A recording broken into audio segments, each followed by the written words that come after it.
Charles Dickens' Christmas Carol, illustrated by Quentin Blake. Stave 1. Marley's Ghost. Marley was dead, to begin with. There is no doubt whatever about that. The register of his burial was signed by the clergyman, the clerk, the undertaker, and the chief mourner. Scrooge signed it, and Scrooge's name was good upon change for anything he chose to put his hand to. Old Marley was dead as a doornail.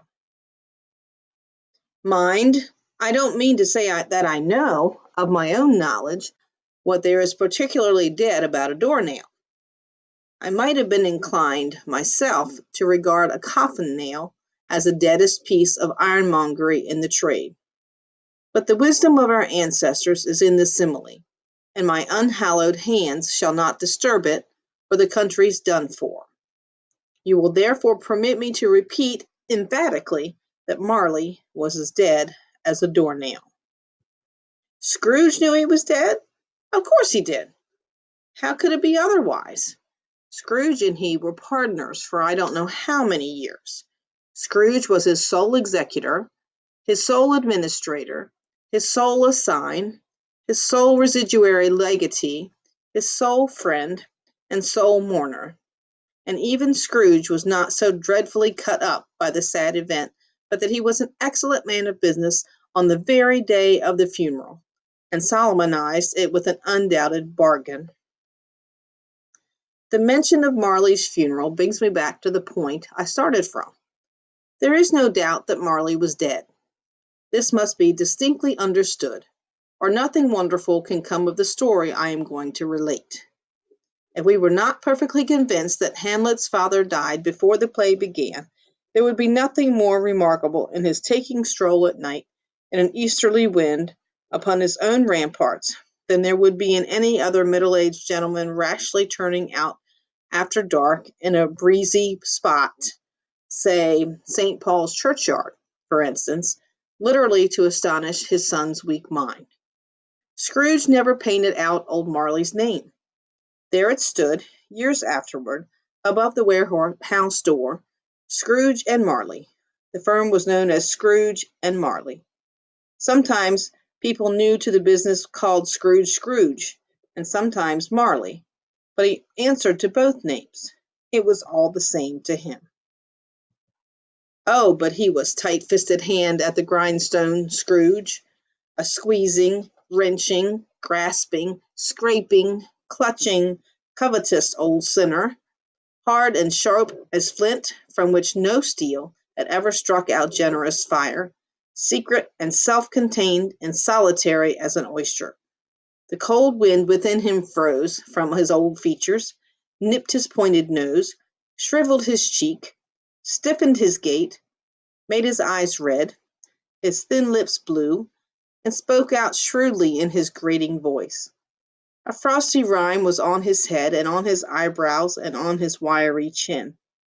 He carried his own low temperature always about with him. He iced his office in the dog days and didn't thaw it 1 degree at Christmas. External heat and cold had little influence on Scrooge. No warmth could warm, no wintry weather chill him. No wind that blew was bitterer than he. No falling snow was more intent upon its purpose, no pelting rain less open to entreaty. Foul weather didn't know where to have him. The heaviest rain and snow and hail and sleet could boast of the advantage over him in only one respect. They often came down handsomely, and Scrooge never did.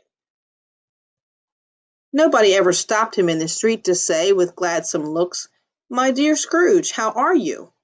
When will you come to see me?" No beggars implored him to bestow a trifle. No children asked him what it was o'clock.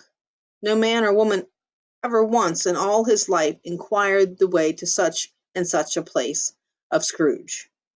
Even the blind men's dogs appeared to know him, and when they saw him coming on, would tug their owners into doorways and up courts, and then would wag their tails as though they said, "No eye at all is better than an evil eye, dark master."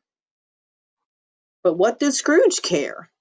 It was the very thing he liked, to edge his way along the crowded paths of life, warning all human sympathy to keep its distance, was what the knowing ones called nuts to Scrooge. Once upon a time, of all the good days in the year, on Christmas Eve, old Scrooge sat busy in his counting house.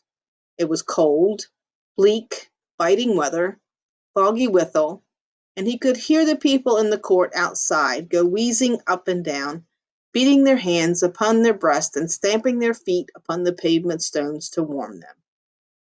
The city clocks had only just gone 3, but it was quite dark already, and it had not been light all day, and candles were flaring in the windows of the neighboring offices like ruddy smears upon the palpable brown air. The fog came pouring in at every chink and keyhole, and was so dense without that although the court was of the narrowest, the houses opposite were mere phantoms.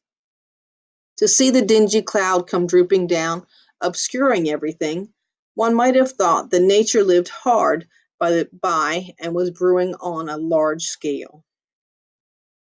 The door of Scrooge's counting house was open, that he might keep an eye upon his clerk, who in a dismal little cell beyond, a sort of tank, was copying letters. Scrooge had a very small fire, but the clerk's fire was so very much smaller that it looked like one coal. But he couldn't replenish it, for Scrooge kept the coal box in his own room, and so surely as the clerk came in with the shovel, the master predicted that it would be necessary for them to part. Wherefore the clerk put on his white muffler and tried to warm himself at the candle, in which effort, not being a man of strong imagination, he failed.